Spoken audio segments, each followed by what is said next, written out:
दोस्तों इस वीडियो में हम लोग घन और घनमूल से संबंधित प्रश्न हल करेंगे और इसमें कुछ ट्रिक भी बताएंगे। देखिए सवाल दिया गया है 3 का घनमूल ज्ञात कीजिए।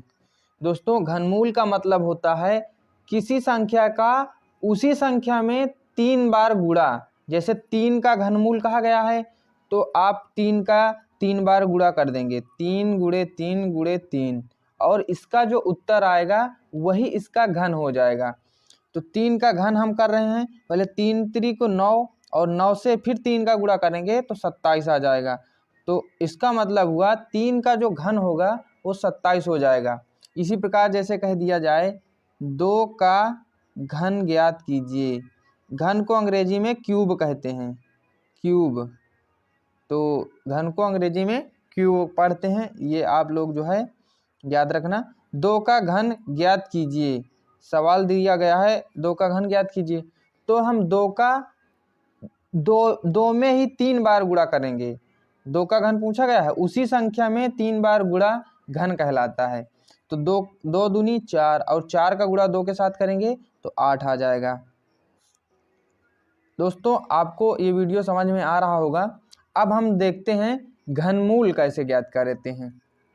तो घनमूल ज्ञात करने के लिए सबसे पहले आप उस संख्या के गुणनखंड करेंगे। गुणनखंड करने के लिए क्या किया जाता है, भाग विधि द्वारा। सबसे पहले 2 से भाग देते हैं, अगर 2 से नहीं जाता तो 3 से भाग देते हैं।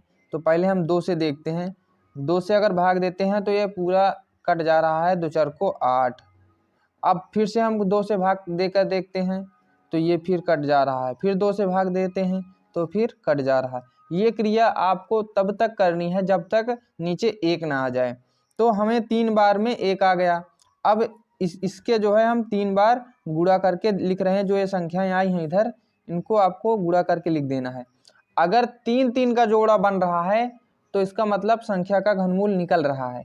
तो 3 3 का जोड़ा एक जोड़ा बन गया है, इसका मतलब इसका जो घनमूल होगा वो 2 हो जाएगा। इसी प्रकार जैसे दे दिया जाए 125 का घनमूल ज्ञात कीजिए।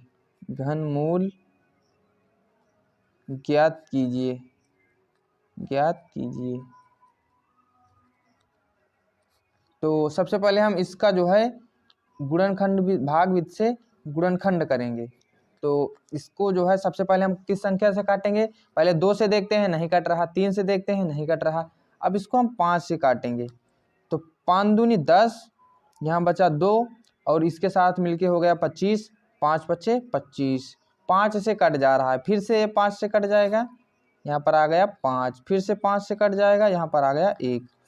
मतलब 3 जो जोड़े आए हैं, 3 जोड़े आपको बनाना है। तो 5 के अगर हम 3 जोड़े देखें तो 5 का सिर्फ 1 जोड़ा ही बन रहा है। 3 3 का जोड़ा अगर हम बनाते हैं तो 5 गुणे 5 गुणे 5, 1 जोड़ा ही बन रहा है। तो इसका घनमूल जो हो जाएगा वो 5 हो जाएगा। घन का मतलब होता है उसी संख्या में 3 बार गुणा, और घनमूल का मतलब होता है 3 बार गुणा का 1 बार लिखना। अगर पूछ लिया जाए 5 का घनमूल क्या होगा तो आप लिखेंगे 5 का घन क्या होगा, तो आप लिखेंगे 5 गुणे 5 गुणे 5, इसका मतलब 125। और अगर पूछ लिया जाए 125 का घनमूल क्या होगा तो आप लिखेंगे 5, क्योंकि आपको 3 जोड़ों में से केवल 1 ही लिखना है। तो इसका जोड़ा बनाया जाता है और 1 लिख दिया जाता है। दोस्तों यदि आपको वीडियो से थोड़ी सी भी जानकारी मिली है तो वीडियो को लाइक कर दें और चैनल पर नए हैं तो सब्सक्राइब कर लें।